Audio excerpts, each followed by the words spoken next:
I'm Catherine Arndt, the Chief of the VLGA Connect studio. Welcome to today's episode, brought to you by the VLGA, your councillor support network and the national broadcaster on all things local government. Hi everyone, welcome back to VLGA Connect. I have a special guest with me in the VLGA Connect studio. I'm delighted to have Dana Fleming, who is the Deputy Electoral Commissioner at the Victorian Electoral Commission. Dana, nice to meet you and welcome to the program. Oh, thank you. Nice to meet you too, Chris. What we wanted to do today was do a bit of an explainer about the electoral representation review process, which is underway for the first batch of councils. I think there's about 39 that have to go through this process before the next council elections in 2024? Yep, you are absolutely correct. So we have, of course, 79 councils all up, but only 39 councils need to go through this electoral structure review, which we need to complete well in advance of LG 2024, so local government elections. Yeah. We need to make sure they're all settled, all published, and everybody knows where they're voting and ready for the next local round of elections coming up. So every council has to undergo a review, don't they? Is it every at least once every 2 cycles or 3 cycles? I can't recall. The way it now works under the new Local Government Act is that every council needs to be compliant with the Local Government Act 2020 by the time we get to the next local government elections. So, of course, the next local government elections are 2024. But not all councils need to have a review because some are already compliant. Okay, so that's why of the 79 councils, only 39 councils need a review. And that's been triggered by the changes in the Local Government Act when it was legislated in 2020. Right, so that makes sense now. So that actual requirement has changed, and the compliance, as in what constitutes a compliant structure, has changed under the Act, hasn't it? Because this is something I think some of the councillors, particularly out there, are confused by as to why do we need to have a change? Why can't we just keep the status quo? Yeah, exactly, Chris. So what has changed specifically is the options that are available for council structures. So what we're specifically looking at for those 39 councils are how do we make them compliant with the options that are available. And there's different options for different types of councils, just to make it even more confusing for everyone. If I try and break it down a little bit, there's rural councils. And rural councils have 3 electoral structures that are available to them. They can have an unsubdivided structure, which means there's no wards within the council area, or they can have a subdivided structure, and that subdivided structure can be single councillor wards, so every ward only has 1 councillor, or they can be multi-ward councils, but if they're multi-ward councils, they have to have the same number of councillors in each ward. So it's very specific constraints under the new Act. So that's for rural councils, and that's because rural councils have much bigger geographic areas and much more diverse population centres, so they have more options, 3 options. Whereas the metropolitan councils, interface councils and regional city councils have only 1 electoral structure available to them, and that is just a single councillor ward structure. So each ward can only have 1 councillor. So a bit of a simpler review to make those councils be compliant. There's 27 of those, and there's 12 rural councils that are currently undergoing the review as part of this process. Right. As I recall, and I don't expect you to comment on the political elements of this, that was widely discussed at the time of the Local Government Act being changed. And I think that option for the multi-council awards with equal numbers of councillors was a concession that was made at one point in that process, because at one point it was going to be all councils, wasn't it, that would have single councillor wards. That was my understanding, Chris. So yes, it's good that it's been recognised that the challenge that rural councils is different. And that was exactly what it was designed to do, as I understand it. So the actual, now that we're at the process, if we can step through this of needing to undertake the review, what you've done as an electoral commission is put in independent panels to lead the process? Yeah, so that was actually the other key change under the Local Government Act when it was legislated in 2020. In the past, councils will have been familiar that the VEC ran the process completely. But under the new Act, the Minister appoints what are called electoral representative advisory panels. Right. And there are 2 of those, and the panel members are appointed by the minister. So the VEC is assisting with administrative and technical support, but we're not actually responsible for undertaking and conducting the review and making the recommendations for final structures to the minister. It's the panels. So I won't say the whole word every single time from now on, if I just call them the panels. So there's 2 panels with 3 members each. The VEC are members of the panel, but we do not chair the panel. They're independent chairs selected by the minister. So there's an element of being at arm's length from the VEC for obvious reasons, given the rest of the electoral processes are conducted by the VEC at some point in time, aren't they? Yeah. So so the first round is underway. I think there's a group of 12 councils you mentioned that are currently going through the process. What does that process look like, Dano? What are the steps? Yeah, so I just might flag that the process is slightly different for the first round compared to the following 2 rounds. So there'll be 3 rounds for those 39 councils. The first round is the rural councils, which have been collectively looked at as the first round. And they have a slightly longer process, and that's because there's 3 electoral structures that can be considered, so it's slightly more complex. So in terms of round 1, which kicked off in mid-January, there is a preliminary submission process. So that's where the public can make submissions on what structures they would like to see from those 3 options that we've discussed.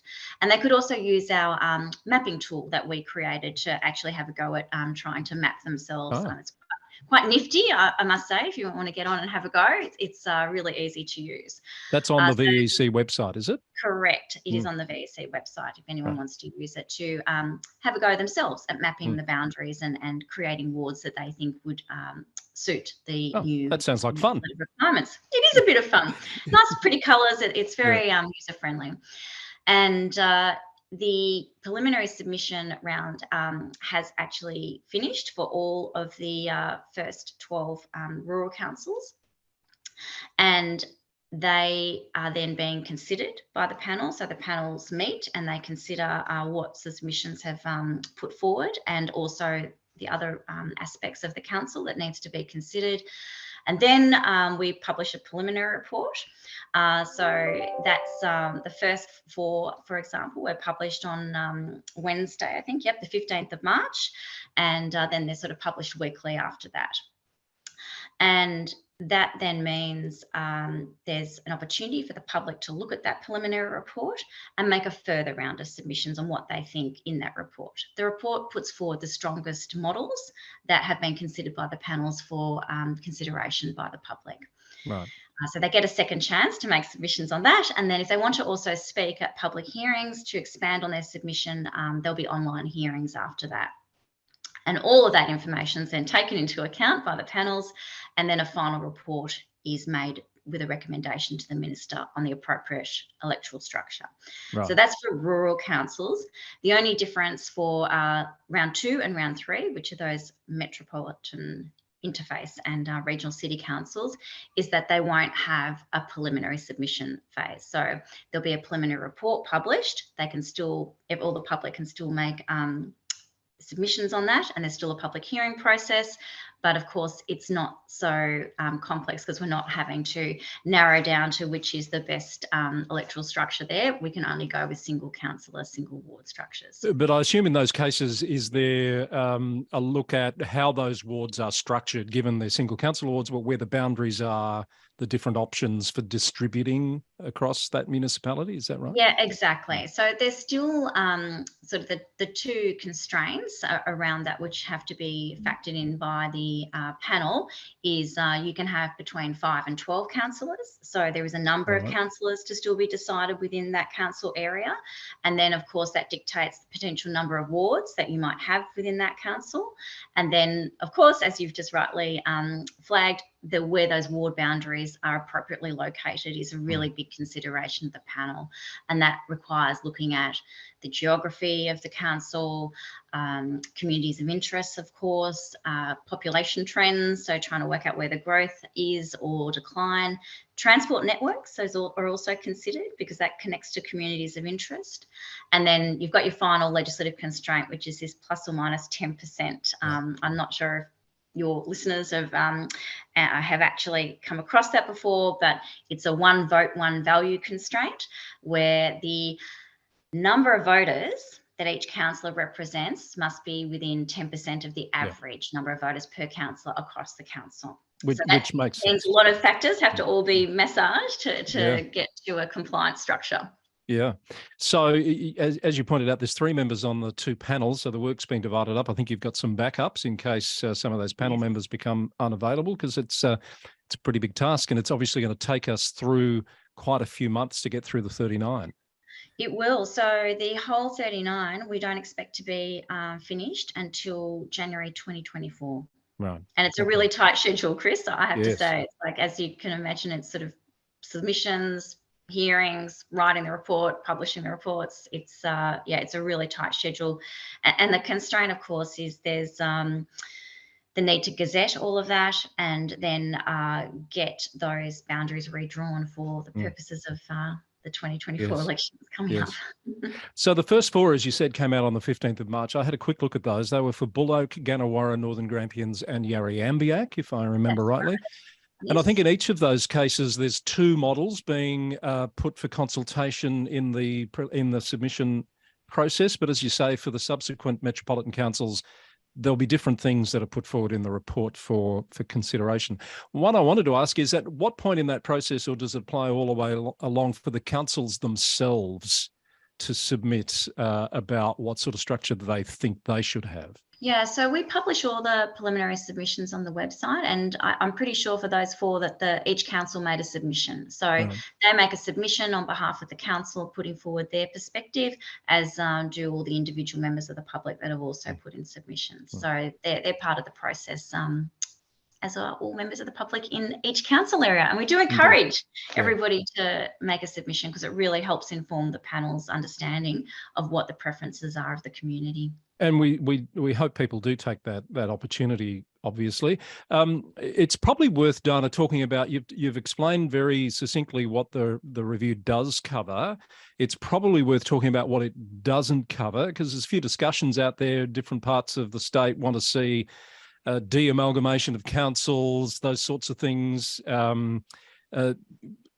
I don't think anyone's professing amalgamations of councils, but those sorts of things aren't on the table here, are they? That is absolutely correct, Chris. So some submissions have sort of covered those out of scope items, and unfortunately they're just not a matter that's permitted to be considered or part of the panel's terms of reference. So all that the panels are required and can consider are how many councillors a council can have, how many wards a council can have, subject to the legislative constraints for the metropolitan interface and regional city councils we've discussed.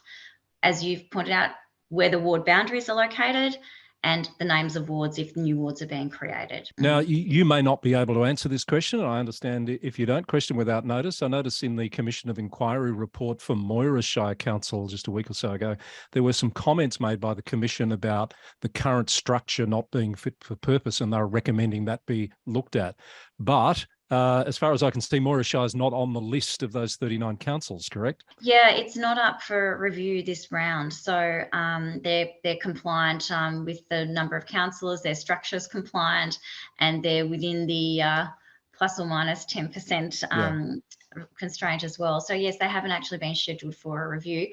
But of course, my understanding is that the administrator, isn't it, that's been appointed is for quite a lengthy period of time, which will extend beyond these elections anyway. So we look at the compliance with the Act well before each council, to make sure we can go through this process. So that they'll be not relevant. They won't be going to an election this 2024. So it's kind of not relevant anyway.